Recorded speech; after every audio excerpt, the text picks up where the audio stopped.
जय हिंद एंड नमस्कार सभी को। आज हम रिवाइज करने वाले हैं एंशिएंट हिस्ट्री के चैप्टर 5 जैन धर्म को। तो चलिए फटाफट से स्टार्ट करते हैं।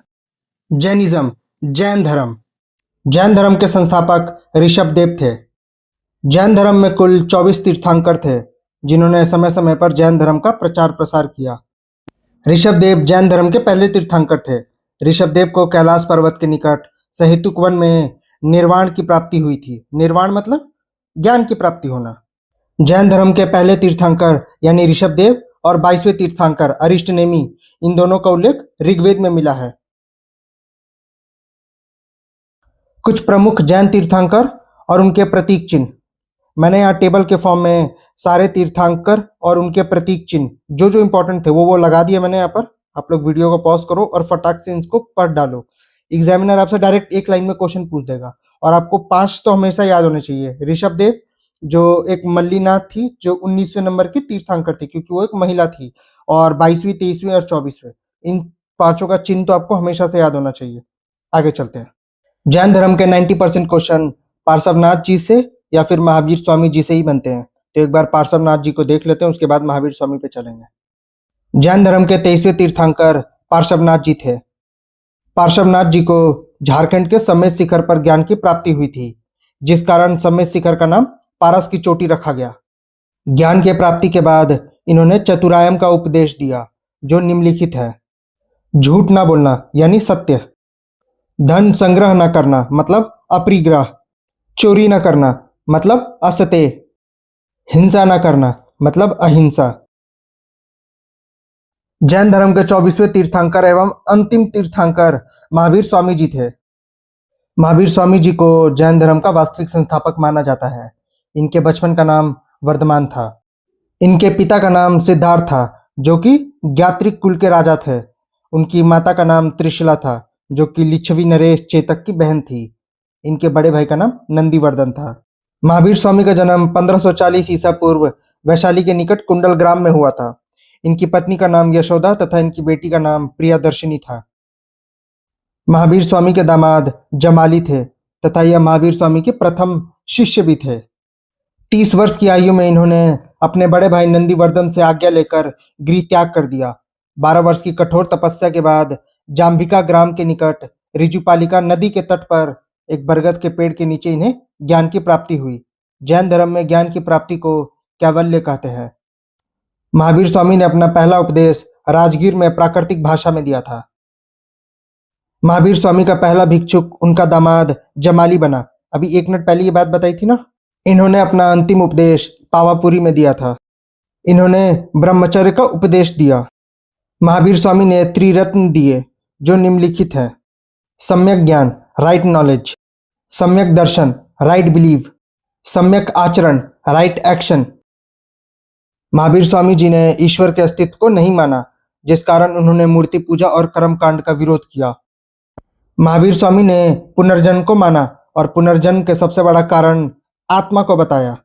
72 वर्ष की आयु में 527 ईसा पूर्व राजगीर के समीप स्थित पावापुरी नामक स्थान पर महावीर स्वामी जी की मृत्यु हो गई। महावीर स्वामी ने अपने उपदेश प्राकृतिक भाषा में दिए और याद रखना गौतम बुद्ध जी ने पाली भाषा में दिया था। भद्रबाहु और स्थूल भद्र इनके 2 प्रिय अनुयायी थे। किनके अनुयायी थे? महावीर स्वामी जी के। जैन धर्म में विभाजन होने का मुख्य कारण मगध में पड़े 12 वर्षीय भीषण अकाल को माना जाता है। इस अकाल के कारण भद्रबाहु अपने अनुयायियों के साथ दक्षिण भारत में कर्नाटक चले गए। इन्हीं के साथ चंद्रगुप्त मौर्य भी आए थे जिन्होंने कर्नाटक के श्रवणबेलगोला में सन्निलेखना विधि से अपने प्राण त्याग दिए। इस भीषण अकाल के समय भी स्थूलभद्र और उनके अनुयायी मगध में ही रुके रहे। जैन धर्म का विभाजन। जैन धर्म का विभाजन दिगंबर और श्वेतांबर में हुआ था और इसमें मात्र 2 या 3 ही अंतर है। देख लेते फटाफट से। दिगंबर का संस्थापक भद्रबाहु को माना जाता है और श्वेतांबर का संस्थापक स्थूलभद्र को माना जाता है। दिगंबर में मुख्यतः लोग नंगे रहते थे और श्वेतांबर वाले श्वेत कपड़ा पहनते थे, मतलब व्हाइट कपड़े पहनते थे। दिगंबर में माना जाता था कि इसमें महिलाओं की मुक्ति नहीं हो सकती। श्वेतांबर में मानते थे कि भाई यहाँ पर सबकी मुक्ति हो सकती है, महिलाओं की, पुरुषों की, सबकी मुक्ति हो सकती है।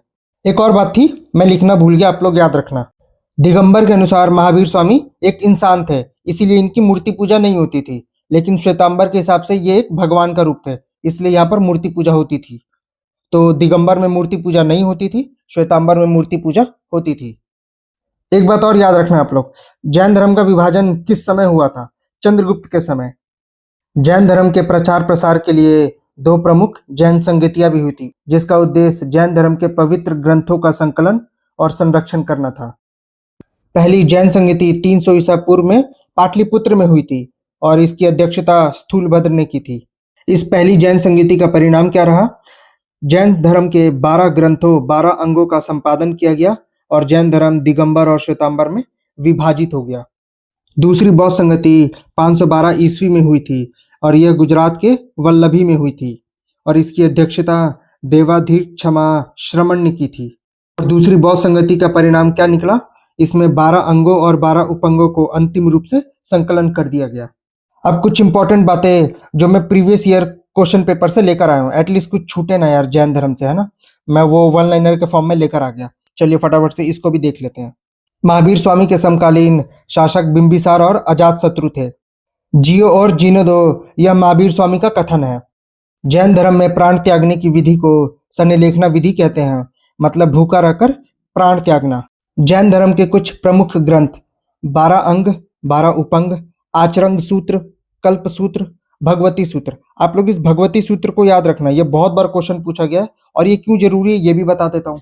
भगवती सूत्र में ही भगवान स्वामी महावीर स्वामी के जीवन की बहुत सारी चर्चाएं मिलती हैं और जो 16 जनपद हुए ना, महाजनपदों की चर्चा भी इसी भगवती सूत्र में मिलती है।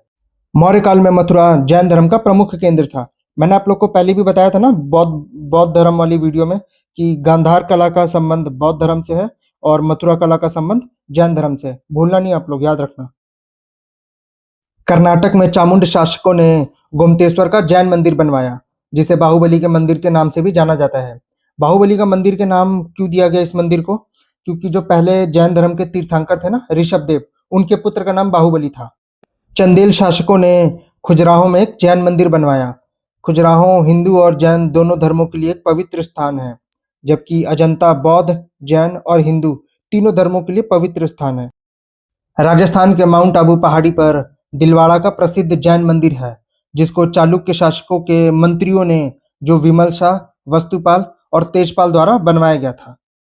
इसी के साथ जैन धर्म का ये फैक्ट वाला वीडियो खत्म होता है। मैंने जैन धर्म से रिलेटेड ऑलमोस्ट 99% फैक्ट बता दिए गए जो एग्जाम्स में आते हैं। मिलते हैं दूसरी वीडियो में, तब तक के लिए ध्यान रखें अपना, स्टडी हार्ड एंड जय हिंद।